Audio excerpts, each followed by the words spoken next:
I'm a former Big Four consultant, and this is what work managers do day to day.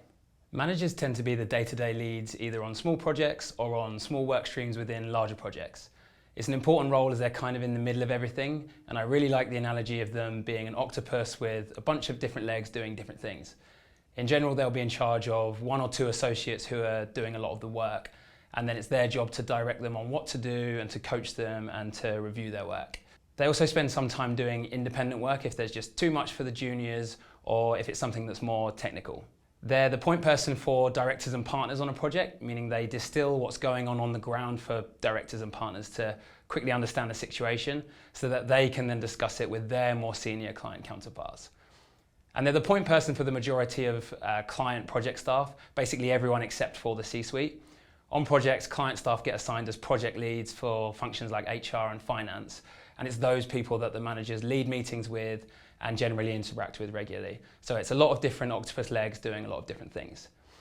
Work-wise, the key difference from the more junior roles is spending more time on calls and spending less time doing analysis and report building and spending less time doing project admin.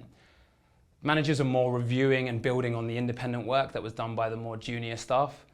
I should add, at some firms like MBB, you might be doing this in your first year as an associate, but you will have junior analyst and research associate roles in your team to help you do the grunt work.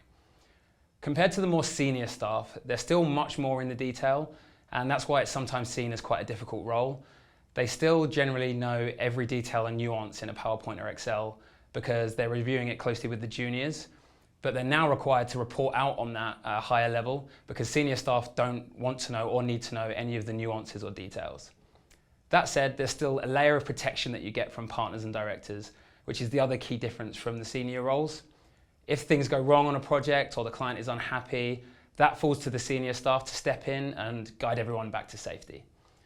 The last key difference is that they're also still generally only on one or two clients maximum, whereas partners or directors are typically on a few. Ultimately, managers are kind of like the central hub on a project. If anyone, either the client or internally, needs something, it falls to the manager to figure out who to involve and how to manage it. And that's it.